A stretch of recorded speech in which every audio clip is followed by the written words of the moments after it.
Welcome, low ego action heroes. This is Debbie Levitt from DeltaCX.com. We're a full service CX and UX consultancy doing projects, training, and consulting.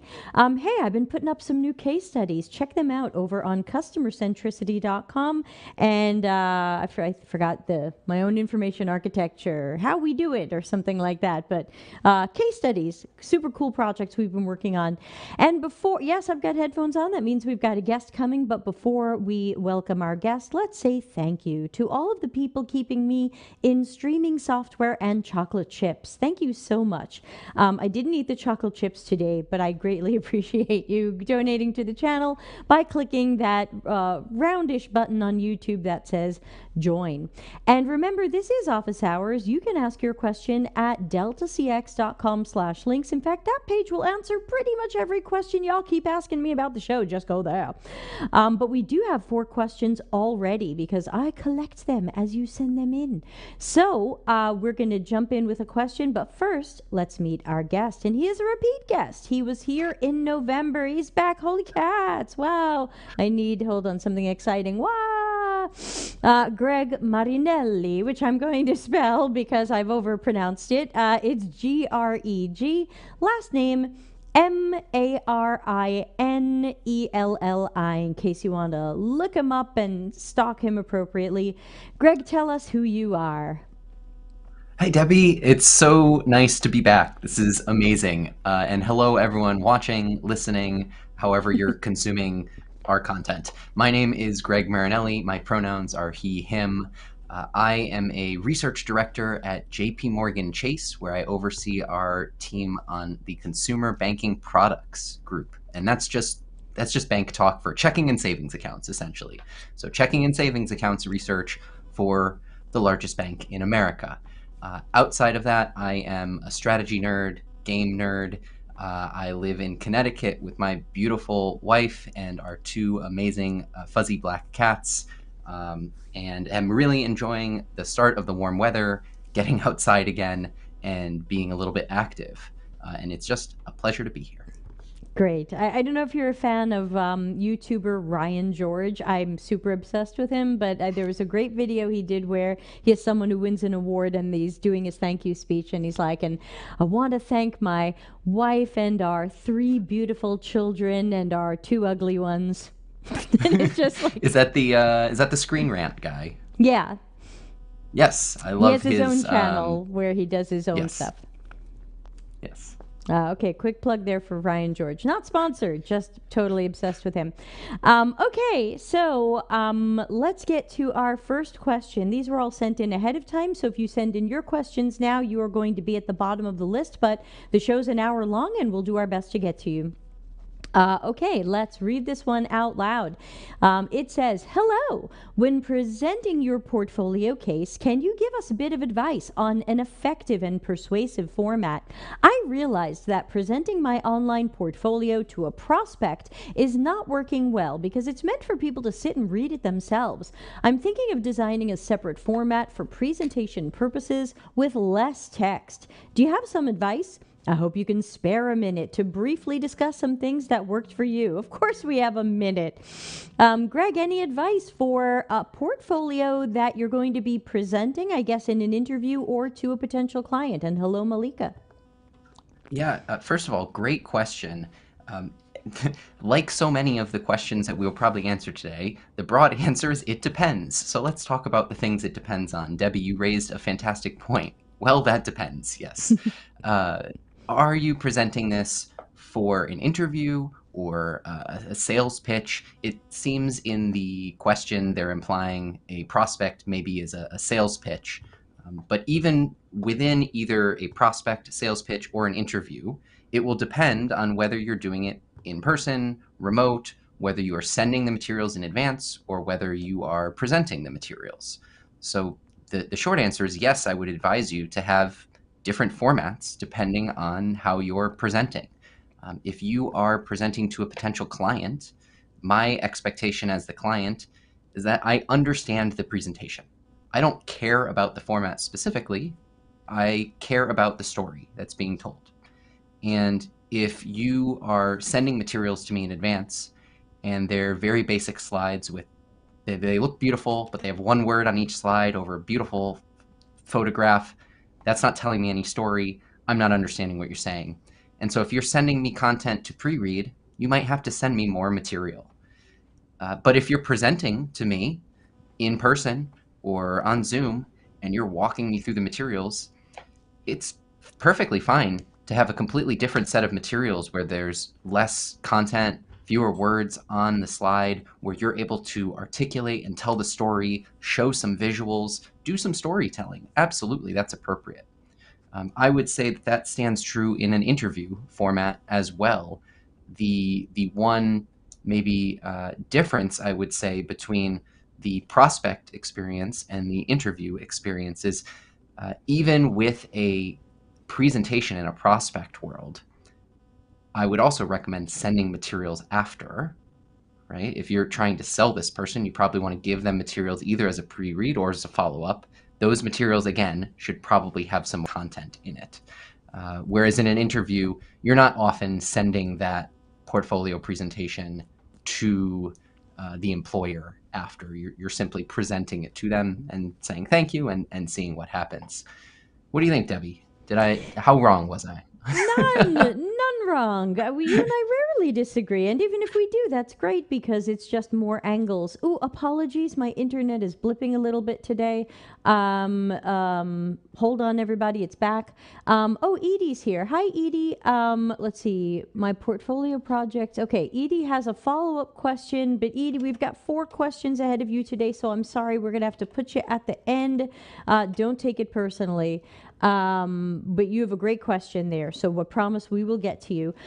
So back on the question that we're on now, I totally agree that sometimes you have to have your portfolio in different formats. If you are applying for corporate agency government jobs, then you probably need the more standard web-based or sometimes PDF portfolios with kind of a linear format and stories that people can go through, and they can go through it on their own because you provided a URL or a PDF. When you are doing more of that client or prospect presentation, I typically have a pitch deck that I've created. So I have, for me, I'm still in PowerPoint. Go ahead, go, point at me, but I love it. And when I try to go into Google Slides, I'm missing features and I just go, rah. So I'm in PowerPoint, of course, hashtag not sponsored. Who's going to be sponsored by PowerPoint? And so then you can have, like Greg was saying, something that's a little bit more stripped down and more visual because it's designed for you to speak to it and it doesn't have to have all of the pros. So I think there's nothing wrong with having one format that you send for job interviews that is more linear and maybe web page based, and then the pitch deck that is more visual with minimal words because clients or potential clients don't love PowerPoints being read to them. So yes to that. I agree. Yeah, I agree with you. So it's just the agreement circle. Thank you for that question. And if anyone has follow-up questions, please feel free to ask it in the chat. I'm monitoring YouTube, Twitch, and LinkedIn. Or you can send questions anonymously 24 hours a day, even while I'm sleeping, to deltacx.com/links, and we get them on the list. So let me paste in the next one. It's another longer one, but we appreciate people telling their stories. More information sometimes helps us give better advice. Okay, this one says, I did a past internship where there was an actual problem we were solving. However, we never did a lot of deep diving into the problem and understood users' mindsets in terms of motivations, attitudes, needs, etc. The only thing we needed was a survey and later did usability testing to see if the product is desirable. There was no need for user interviews, otherwise it would feel like a checklist format. My question is, should I still showcase this project in my portfolio and talk about how the product can provide value to others? In addition, talk about constraints. Greg? Yes, yes, you should include that in your research portfolio. I think that, so I see a lot of portfolio reviews as a hiring manager. And one of the first things that I'm looking for in a case study is whether the research that you do or the UX work that you do broadly is fit for purpose and is thoughtful. It doesn't have to have every method under the sun. And there's not one specific template that says every study needs to have interviews, every study needs to have surveys, or it needs to go in a particular order. Your job as the interviewee, exactly, your job as the interviewee is explaining why the work that you did was fit for the purpose. And to your point at the end of the question, constraints are a large factor there. It's completely reasonable in an interview, in your portfolio review, to say, hey, as I'm talking about this project, I want you to understand I came on as an intern, right? They had already started this project, so I didn't get to design the entire scope myself. And there were business constraints that I was working with. It had to be done probably in a particular time frame, both from a business sense and for your internship, which is, I assume, time bound. And sometimes that doesn't allow for interviewing a bunch of customers. It's an internship, so they might they wanted to give you exposure maybe to an area that you weren't as familiar with. And so maybe a survey was a great tool for you to use and leverage. Or maybe that's your area of expertise. Even better for you to be able to leverage an area in an internship that you have some expertise in. So I think it's absolutely valuable. You should highlight it and you should specify specifically why the work that you did was fit for purpose. And if you feel like there are gaps, which it sounds from the question like you do, then you should call those out explicitly and say, look, if I had designed this from the beginning, it might have been different. But that's not the world I was living in, and that's okay. And I'm willing to accept it and reflect on it. I think if someone did that in an interview for me, I would find that to be a pretty good case study. Totally agree. And I think the main thing that I advise people there is just don't throw anybody under the bus. I know that there might be something inside you that wants to say, and that damn project manager, product manager, engineering lead didn't give me enough time or didn't value UX. You don't throw anybody under the bus. You speak very generally and neutrally about people and just say, due to the constraints on this project or due to the time and budget allotted to this project, we should have done these observations, these interviews, this many, and here's why. But here's what we did do. And I think that will show some of the thinking that Greg and I tend to look for, in that, okay, you did a stripped down project because that was the law of the land, but you understand that there is a larger and better process when time and budget allow. And there's one more thing this person could focus on too here is if you're not able to talk about the work you really wish you could have done at the beginning, talk about the impact that the work had at the end.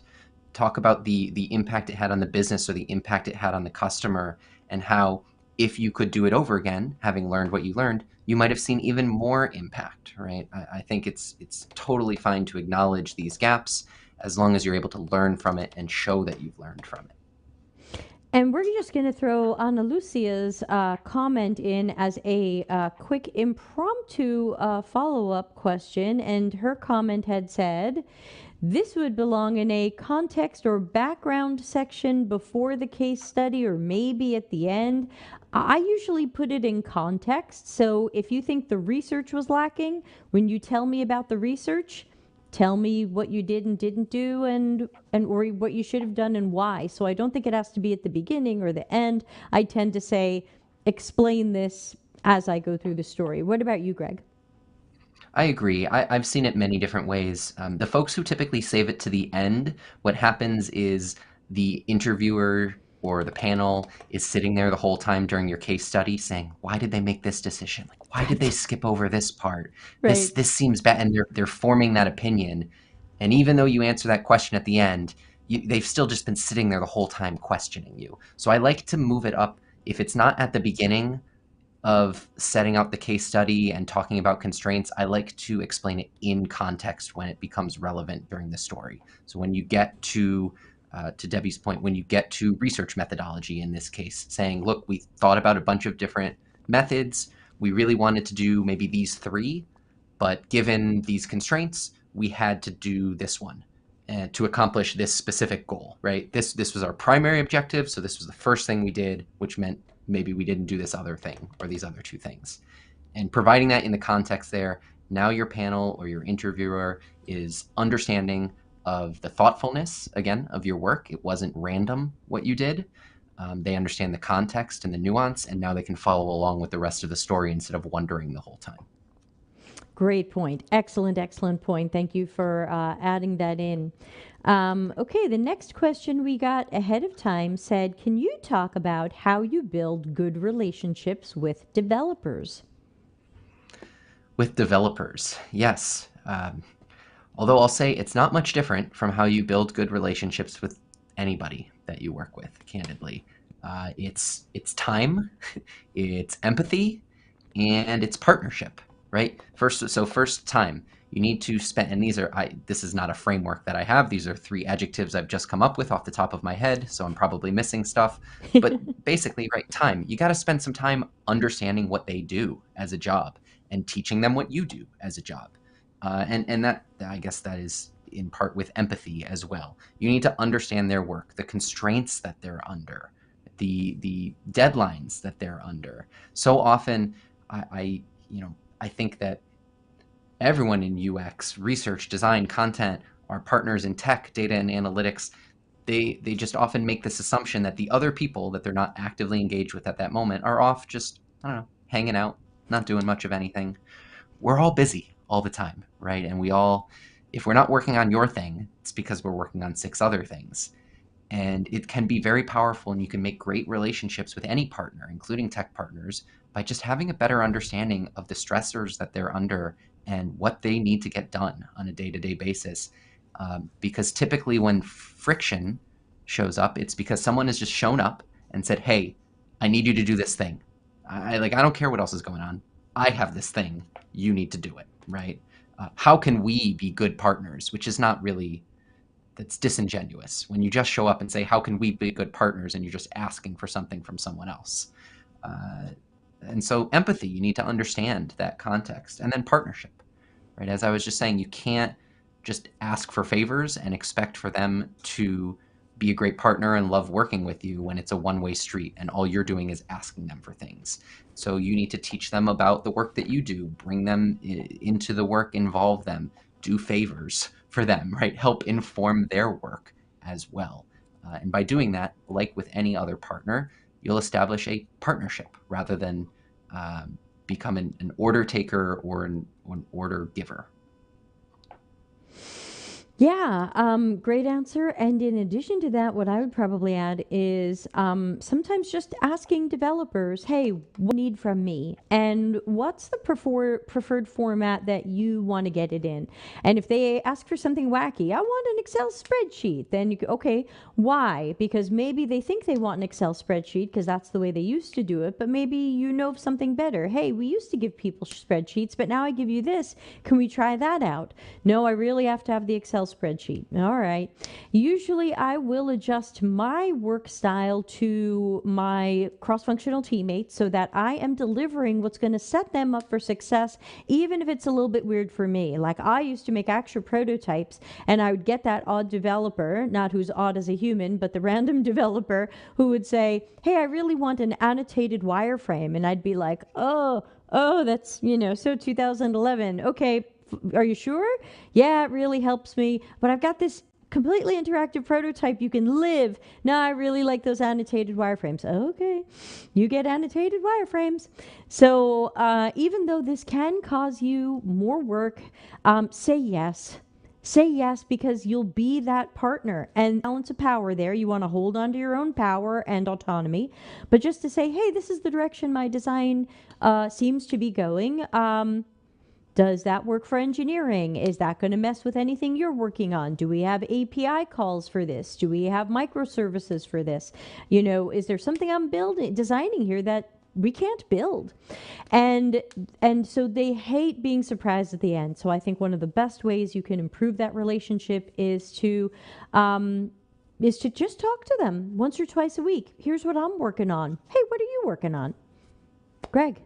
I agree. And I think that really stands for all of our partners, not just engineering. I stand in the same category with my data analytics partners, my marketing partners, my legal, risk, controls, all of these partners. You have to form good relations with them. You have to understand what they need. I think your point, Debbie, about you being flexible with how they work is such an important point. We have our own formal, typical procedures, but so often I find myself deviating from those as a one-off for somebody. But what I also find happens is you start by doing those one-offs and it's frustrating and it might be extra work for yourself right now. But once you form that relationship and you've proven that you can work effectively together and that you've been willing to do that one-off for that individual, they become more receptive to moving back toward the way that you're working with everybody else as well. Or they become more receptive to your ways of working too. And again, you can form a partnership rather than adhering to one person's requirements at all time. And Udipta wanted to know if I automated the glitter effect to pop up when it hears the word empathy. vMix can do that, and I'm going to try to set that up and see if I can get it to do that, where we say empathy and the dreamy stars automatically show up, because that's kind of a bit of a running joke on the channel. But supposedly my system can be triggered by words we say. I do not have it set up. I was triggering those manually because I felt where Greg was going. But we'll see what we can do. Okay, our next question, and we've got a couple of more questions, and then we will be out of questions. So if you have a question, send it over. We've got this one and Edie's question on the list. This one says, what should I expect from a senior UX designer that will be my mentor? They won't be involved in my same project as me, but I will have the possibility to talk regularly with them and get support if I need it. What type of feedback or exchange would be the most useful for me to grow as a UX designer? Gosh, what a good question. The first thing, so there are a bunch of different categories of advice that I think would be useful from a senior UX designer or any senior UXer. But the first thing that you can do to make it useful for yourself, and you're already starting to do this, is by having a plan. Right? You can't go into any sort of mentorship or mentee relationship saying, I'll figure it out as I go, or whatever they tell me today is great. Just like I also advocate for this on one-on-ones with managers or skip levels if you have them, going in with a plan of action and things that you want to accomplish, whether it's in that meeting or over the long term. So the fact that you are asking these questions, what specific information should I get from this senior leader, tells me that you're being thoughtful and coming up with a plan. So now let's talk about what I would suggest be in your plan. Depending on the organization that you work with, there could be a large variety of topics. One of the best things that you can learn as a newer designer, researcher, content strategist from a more senior UXer is about how to navigate in the company that you're in, how to advocate for design work, how to advocate for human centricity, while remaining within the confines and the boundaries of what the business needs, how to make sure that you are being confrontational enough, but also not stepping on too many toes, right? And how you can use your voice, but not get in trouble for that. And you can be seen as the person who raises good issues, but is not the disruptive one. I think that is a great piece of advice that senior UXers, especially those who have been at one particular company for a while, have great insight into. They can help share their journey there. The second thing I would say is career growth and development. And again, this is about having a plan. So I'm not talking about going to your senior UX mentor and saying, can you get me promoted? How do I get promoted? You need to go in by first understanding if you want to know about career development at that company, how are people successful, right? Ask them about the most successful people at the company that they work with. What are the commonalities? Then maybe you can go meet those people. So use your mentor not only as a guide, but as a networking tool to meet other high-performing folks who can also give you guidance and advice. Let's see, what was the third thing that I was... I've forgotten the third thing. Anything to add, Debbie, while I think about... I had a third thing and I've forgotten. Empathy? Well, of course. No, but, I'm kidding. The stars didn't only go for the off. glitter. Damn it. Only for the glitter. Yeah, I don't know. I thought if I say empathy, the stars will go off. I will have to check the settings. Yes. So, wow, I think Greg's answer was better than anything I could have said. You have something to add? Did you just think of something? You made a wave. Yes, the third thing I said is the thing that they can be particularly useful in is helping you brainstorm roadblocks in your work. So when you are encountering something in a project as it exists, they're a great person to be a brainstorm partner. So unlike, right, they're not your manager, so they're not going to fix the problem for you, but right, you as a more junior UXer also should start practicing the skill of not going to your manager only with problems, but also going to them with potential solutions, right? That's one of the best things that you can do as a more junior UXer when you go to your manager. And so you can go to your mentor and say, hey, I have this issue. I don't really know what to do yet. I'd like to ask my manager to help me, but I don't want to just show up to my manager and say, help me, something's gone horribly wrong. What do I do? And your mentor can say, well, I've seen this before. There are a couple of different avenues that you could go down, right? You could try this thing, you could try that thing, or you could try this third thing. Now you feel equipped to go back to your manager and say, hello, manager, I'm having this issue. I think there are three potential ways I could approach this problem. Based on your experience with these folks, which one of those three do you recommend? Or And now all of something a sudden else. what you've done is, or something else, right? But you've given them something to react to at that point. And so your manager can serve as a really important guide and funnel for having those conversations and unblocking you in that type of way. Yeah, that's another great set of ideas. And another thing that I think about is I sometimes talk about the kind of pseudo framework that I've created for checking the work of people junior to me. I'm looking for critical thinking, attention to detail, technical excellence, and are they learning from mistakes? Like, do I have to keep teaching the same person the same thing over and over? Or did they seem to learn from the mistake and they didn't make the same mistake again? These are things that you can proactively ask the senior about. Can you please check for these things? Can you find any gaps in these particular things? Because sometimes even on a project where we're a little bit order takery, you still might want someone to look in and say, look, I did my best to use my critical thinking, even though I'm stuck in this box. You know, how did I do? And is there room for improvement? But I think the best question is always, where do I have room for improvement, or is there something I missed? And just want to be genuine, just to genuinely want to hear the answer to that. I think that's what we typically call like being coachable. So I think Hmm. that being open to hearing, that could have been better, is a really important trait or characteristic or ability. And I would say, work on that. And if someone says, oh, this wasn't that good, or oop, this could be better, don't, I don't know how many people grew up with Sesame Street, but don't be Don Music banging your head on the piano saying, I'm never going to get this right, never, never. Just have confidence and know that you're still growing. And if someone found room for improvement, listen to that. And I have one more small thing to add here, again, related to having a plan.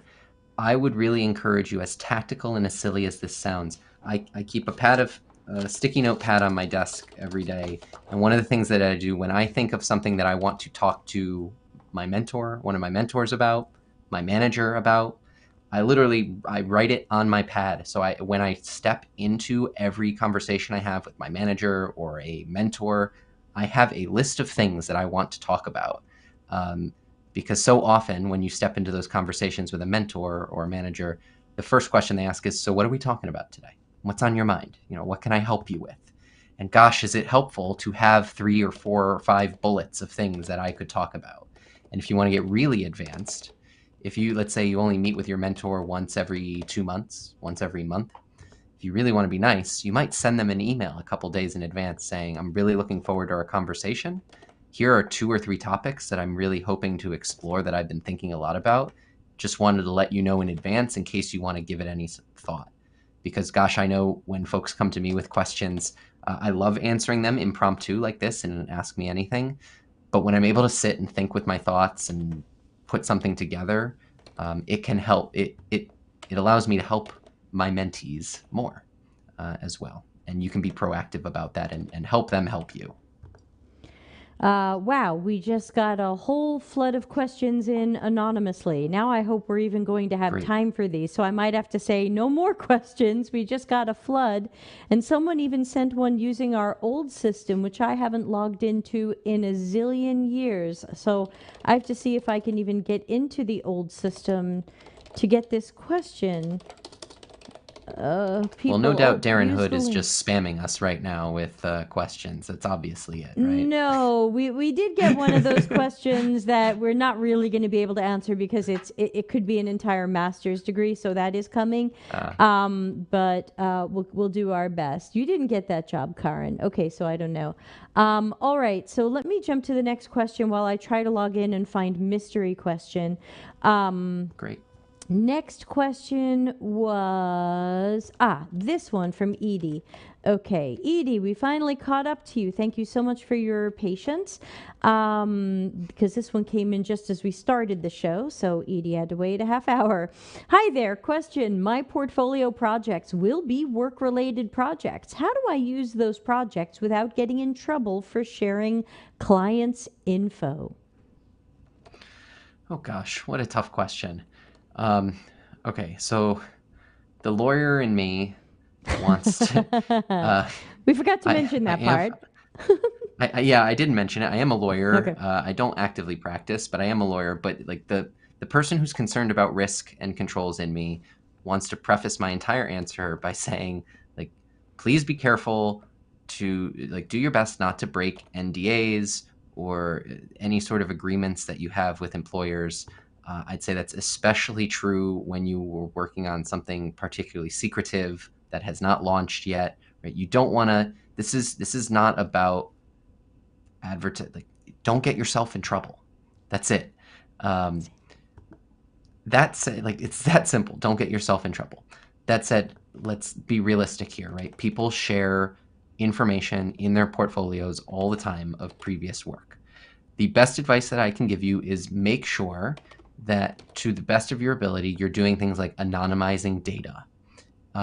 Or if it's particularly sensitive, anonymizing the company that you are working with. I have seen hundreds of portfolio reviews, and I work for a large bank. I've seen hundreds of portfolio reviews where the interviewer, the interviewee says, "I'm presenting my case study now for that I did with a large financial services company that I can't, expressly state by name." Well, it is not too difficult for me to go look at that person's LinkedIn page and take a wild guess about what financial services company that might be. You know, so, Hmm. but they also do a good job of anonymizing data, right? I never really want to see like specific customer information in there. Um, Sometimes they will, like the really, really in depth ones will change colors on things. I don't know that that's always strictly necessary. But I do, like you should have a sense from your current employer of how stringent those rules are, what you're allowed to share, what you're not allowed to share, and use some common sense and judgment here. If things are very secretive, don't share them. And that can be very difficult for some of you who have only worked on very secretive things and are still newer to the UX organization. If that's where you're at, I think you would benefit from spending some time with a more senior UX person to get some individual coaching on how to present those materials in an appropriate way. Because I think there's a lot of nuance and thoughtfulness that needs to go into it to make sure that you're protecting yourself while also telling a credible and solid story. And what I would add to that, and thank you so much for having the hiring manager and lawyer angle on this one. What I would add to that is the first way I tell people to judge this is this stuff public?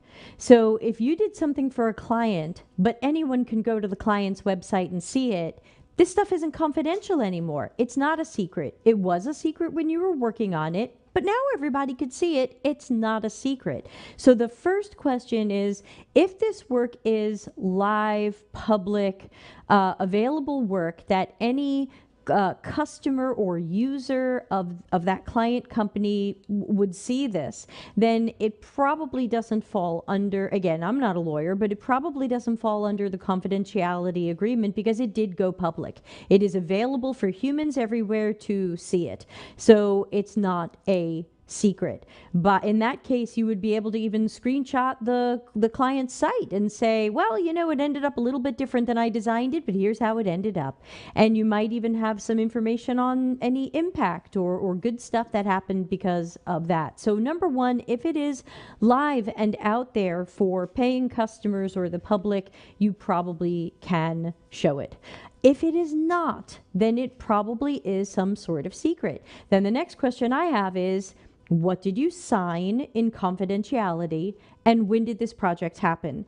Some companies that give you confidentiality agreements give you a certain number of years. You must keep stuff secret for 2 years, 3 years, 5 years, forever. So, for example, some people have been surprised about how openly I talk about some of my Macy's work. Okay, but that was 2016. You know, and so whatever Macy's was cooking up in 2016 is super old news now. It's a pandemic away, and these are probably things that I can talk about at this point. Nobody's contacted me and said stop it. So that it's now super old, so I'm comfortable talking a little more openly about things that were a little more secret at the time because Macy's is a whole other world now. So very often check what you've signed, see if there's a number of years where after that you can talk about it, and you know, so check the contract that you signed. If it doesn't specify a number of years or an expiration, assume it's a mighty long time. And then beyond that, if you want to try to include something that was secretive, as Greg said, you can try to anonymize it, remove logos, remove telltale emails, phone numbers, text, logos, coloring. You know, these are some things that you can try. These are things I've done in my portfolio, but usually when the project was a bit generic. When the project was trying to be really innovative, I didn't put it in my portfolio at all because things companies are trying to invent are too secret. But when it was kind of generic, like a website for a bank, and I could just take off the logo and it was any bank, you know, that kind of flew.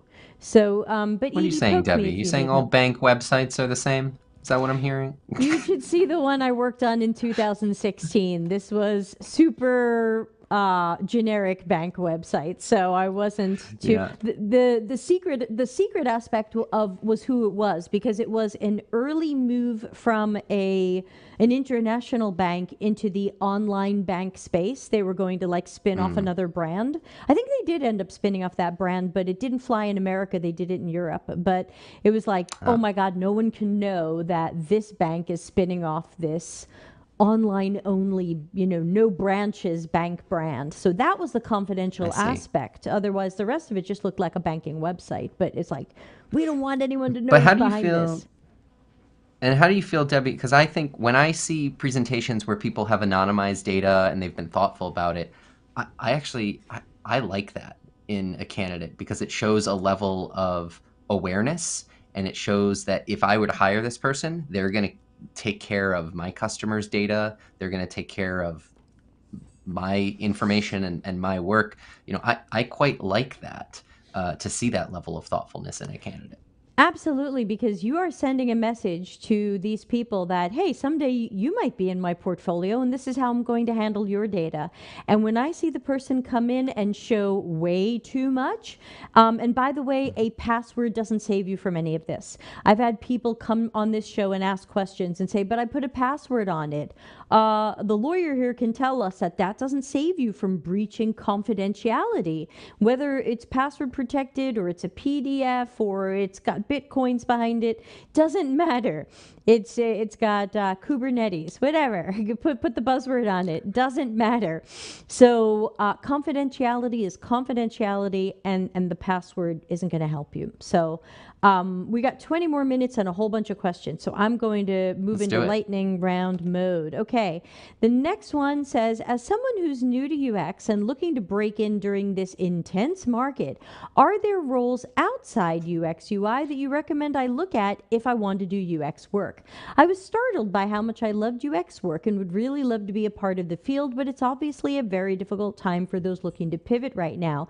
I was at your panel discussion where you mentioned many UXers are moving into product so they can stay in UX. Would you recommend looking at those kinds of roles? From Anna. Great question, Anna. I think it depends on, yes, Oh, here's let me. your well, it depends I, banner. Here we go. I'm not. I'm Um, sorry. I'm slow. Here we go. there you go. Well, that depends on what you're trying to accomplish, and what domain and discipline you're in within UX. Again, I think it's a little different if you are a designer or a content strategist or a researcher. Um, but regardless, first of all, I would say learning any skills in project management or product management are great, excellent skills for any UXer to have. Having an understanding of the business needs, how products actually get built and function, how to work with your tech partners, your data analytics partners, your marketing partners are essential skills to succeeding in the UX world. And so by learning those skills in a different context, you can absolutely learn and retain value that can be transitioned into the UX world. At Chase, we've had a number of folks who have come from the product world or other outside of UX spaces into the UX space. Another interesting place that you could look is if there is a particular field that you are looking to do research or design in, find a job in that field. For example, in the research community at Chase, we've hired a number of former bankers because nobody knows more about what our customers need and what our bankers are experiencing than our bankers. And we've hired a number of former bankers and trained them up, and they are fantastic. They're just exceptional researchers, and it's great having that variety of context. In addition, if you have any skill set in any other topic related to the UX world, if you can get a job doing some content strategy work when eventually you'd like to be a designer, that makes your transition easier. Same with research into design or design into research. They're not always one-to-ones, but finding an opportunity to embed yourself in the UX community obviously can be helpful. The maybe caution that I would give is I see a lot of people who try to equate like call center jobs to UX research jobs, and that I've not found that to be a compelling argument in the broader UX field. So I think some people will advise you, will go spend some time in a call center or work for a customer service, be a customer service representative. That will teach you a lot about what customers like and don't like and what they need and all the things that are broken with a variety of companies. It will not get you a job in UX. Like not in any meaningful way other than kind of what you're already trying to accomplish right now, in my opinion. Yeah, I'm not sure there's anything I can add to that other than to just reiterate that it's super hard to get into any aspect of UX right now. You might want to take in any way in that you're qualified to do, and you. Like Even if something you think. tangential, right? If you're doing design, Debbie, like go be a brand designer for a year or two and practice your rigor and your technical skills. If you want to be a researcher and you can't get a UX research job, uh, maybe there is like a polling place, a polling company that is looking for uh, a survey researcher. Go be a data analyst for somebody for a bit and learn some data and analysis skills that you can leverage later on. Go be a copywriter for a marketing company that you can later transition into being a content strategist in the UX world. It's about finding those similar skill sets that you can transition into the world of UX. Be a lawyer. Probably not. Okay, sorry. Just seemed like a good idea when I said it.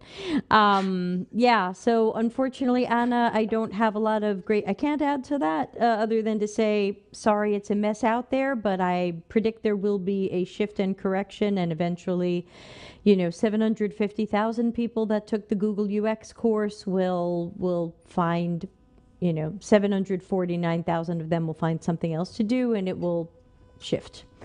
Next question we probably don't have time for, but we'll see what Greg wants to say. The question is, what is UX strategy and how do we get started? How do we get started? Yeah. Okay. Read So we my can both book. do that then. There you go. Oh, nice. Oh, There we that is the go. thumbnail. Okay, thank you. Do you have I know we've Um, got 15 minutes and 4 questions. Do you have the short lightning version of what is UX strategy and where do you start? yeah. So UX strategy for me, mileage may differ. UX strategy for me is the confluence of customer need and business need, really. Right, and I know we talk about kind of the triangle, right, with desirability, feasibility, viability, but UX strategy to me is really about understanding business goals and objectives and how to achieve that successfully while keeping the customer in mind, all while maintaining a long-term view. That's my TLDR version. Yeah. Yeah. I feel like I can't even give a short answer to this. So, It's hard. let me go with how do you get started? Generative research. To me, you Yes. always have to start with qualitative research, preferably observational, so that you really understand. Let's roll it out. Everybody say it with me. People, systems, context. Let's make sure we really understand this so that we're set up for success in everything else we're going to do, and that on its own would be on the path to strategy. Sorry, we don't have time for the longer version, but it's a book. Uh, Read that Convivial one. That'll help. toolbox. Convivial Okay. Toolbox, Generative Research for the Front End of Ah, Design. This is a very wow. good, I think, design strategy book. Okay. Here's a question we got that I'm trying to make sense of. It says, is it okay to think about how I made certain UI that can help the company achieve certain business goals, like increase traffic, conversion, and retention rates? In addition, talk about certain tools to use to measure analytics. I'm not sure the context of this. Is this in an interview or your portfolio? I don't know. This came in Either way, I would say anonymously. yes. You should. I think you should talk. This is talking about the impact of your Yeah. work. Obviously, I think a lot of UXers, the metrics that we use are customer experience based metrics. Did customers find this easier, more usable? Did they like it more? Which we can go on and on about some of those buzzwords and how they don't necessarily mean anything, and you should be measuring more impactful things. But all of the KPIs here that you've cited are all business metrics that are important to accentuate in any interview or any discussion about how successful your work has been done. When it comes down to it, if your business is not being successful and seeing an increase in customers, seeing more money come in, your company is not going to exist in the future. And so this is why I'm saying we need to be able to marry the human centricity that we bring to our work with an understanding of the pragmatics of the business world and the capitalistic society that we live in right now. Yes, I'm not sure I can add to that. Totally agree. I'm going to jump to the next question. I did an internship where it was really just UI design. I'm trying to find a way to make the internship I did look more interesting rather than just saying, hey, here's UI I made. I'm even reaching out to the HRS to the HRs to understand why the company needed a UX designer at the time. I don't have any numbers or metrics as of yet. Okay, what do you do when you just did some UI design? When you just did, so first of all, you never say, I just did UI design. So let's reframe it entirely, right? If you want to make it sound more substantial, make it sound more substantial, right? You, you didn't just do UI design. You did UI design, right? You did a deep dive. It's about showing your level of thoughtfulness, right? Again, Debbie, you talk about critical thinking a lot. The word I often use is thoughtfulness. And I think they're very similar. Show why you did the work that you did, show the impact that it made. Again, I know you're looking for metrics now and you don't have those, but talk about the improvements that you hoped to make then. What were the goals of this project? And then link the detailed work that you did with the goals of the project. So it's not just here's a beautiful design that I made, it's here's a beautiful design that I made, and here is how that links specifically to the goals of our project. These were not just beautiful designs that I said, this is beautiful, good enough. I was thoughtful about it. There was a reason behind the beautiful things that I made. And it might have included many ugly things before it, but they're here for a reason. And so if you can articulate the rationale, the reason, and link those, then you absolutely should show your beautiful design work. Yes, and the only thing I would add to that is just be careful about trying to turn this into something that it wasn't. I think sometimes people in your Fair. position stretch the truth a little bit in portfolios or interviews and try to say it was UX design or user-centered design or whatever. And I think that if you can't show a UX process, then you might not be able to get away with that. And if you can't show how it was influenced by research insights or usability testing, it's unfortunately not going to look like that. So be careful, try not to, or just don't stretch the truth on what this was. Let this have whatever value it had, and hopefully you can show a before and after and show how you made something better. Maybe you made it more accessible. Find the positives that you can say. Well said. And quick reminder, everybody, questions are still coming in. We're going to be out of time. I'm going to have to beg Greg to stay longer, though he probably can't. Greg, can you I stay a little cannot. longer? I'm sorry. Exactly. I So Greg's cannot got today. 7 I'm sorry. minutes.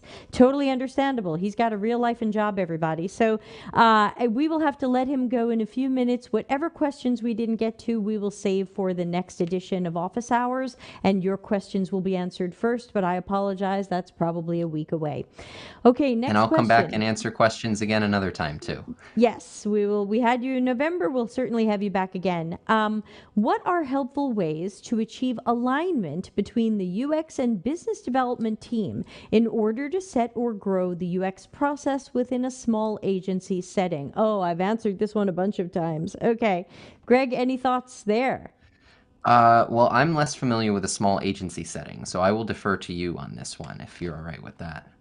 Yeah, thank you. So basically, this is typically where someone selling in an agency is not talking to the UX people and they're putting out proposals saying who knows what about what we're going to do and how long it's going to take and how many people we need, and then there's a clash because the business development people overpromise but don't give us enough time to do good work, and then we're under pressure to make the impossible happen. This is where you really have to just work with those people. If they seem too scary, where's your manager? Who's your manager? Get your manager to talk with the business development manager or team and say, we need to change the process here. You're putting us in a really bad position because you're not estimating our work correctly. We can estimate our work. Come to us. Tell us about the project. We'll tell you how many people we need and how long this takes to do the good work that our agency is trying to do. The agency can be a pair of hands, or it can be a really good critical thinking partner, and you have to be able to estimate your own time. So it sounds like if you're not comfortable going to these people, have a manager or leader in UX go to these people and say, we need to change our process. When a potential project comes in, we have to be more involved so that we can estimate our time. You're estimating our time incorrectly.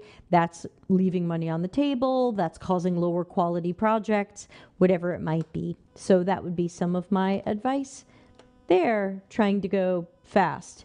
So yeah, but try that. Let me know. Next. Catching up on the mentorship question, can you explain what you mean that you look out for technical excellence? How do you define it and evaluate it? Technical excellence, you're good at what you do. You've got good skill, you've got proficiency, you're doing things based on good UX foundations and best practices. Greg, what about you? Anything that you want to add to looking for technical excellence in people? Yeah, it's about rigor, right? So for my designers, when I look at them, I'm trying to understand first, right? Is it beautiful? Second, does it make sense to our users? When I'm assessing researchers, for example, I will look at artifacts that they've put together. I will look at discussion guides and look at how they plan their work. I've said thoughtfulness over and over again.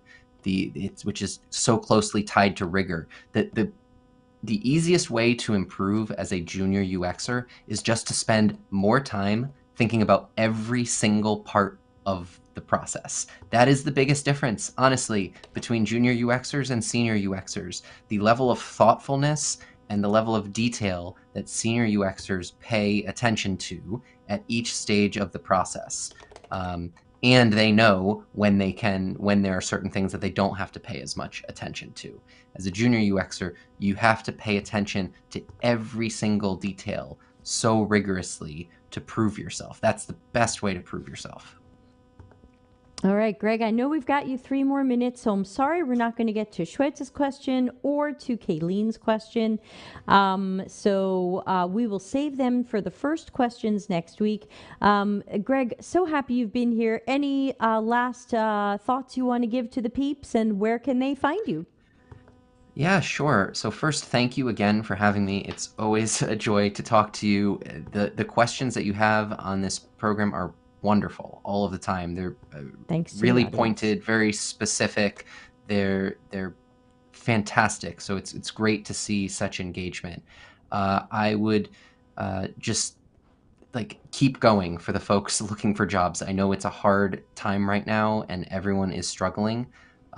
It can be very difficult, but trust in yourself. Spend your time, review your portfolio, your resume, think about where you are dropping off in the cycle. There are lots of good advice online about evaluating your application materials and process based on where you're getting. So if you find yourself submitting a lot of materials and not getting a lot of interviews, it's probably with your resume, right? If you find yourself getting a lot of interviews but not a lot of job offers, it's probably something to do with your portfolio review or your presentation. And so you can kind of start to self-diagnose. It's a great industry. I'm so glad that so many people are getting into it. But there are way more people trying to get in than there are spaces. Other than that, you can find me on LinkedIn. Again, my name is Greg Marinelli, Gregmarinelli. If you really want to, feel free to connect, send me a message. I try to answer questions, but my inbox is always flooded, so pardon the delay. If you're interested in UX jobs at Chase, I am not personally hiring, but there are many open UX jobs at Chase. Go to chase.com/careers and search for UX designer, UX researcher, whatever you'd like. And there are tons of things all over the place that you can apply to.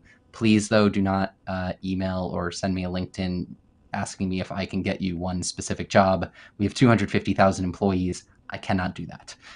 It's just not possible, even if I really liked you and wanted to. Again, thank you so much, Debbie. It's really been an honor. Yes, thanks to you. We will plan the next one. Thanks to Greg for giving us his hour today. And audience, great questions. We'll pick up where we left off next Tuesday. And for now, we'll say thank you and goodbye to Greg. Everybody have a great day and see you on tomorrow's show where we'll talk about AI users. Bye. Customer centricity as business intelligence. Visit deltacx.com to learn why we are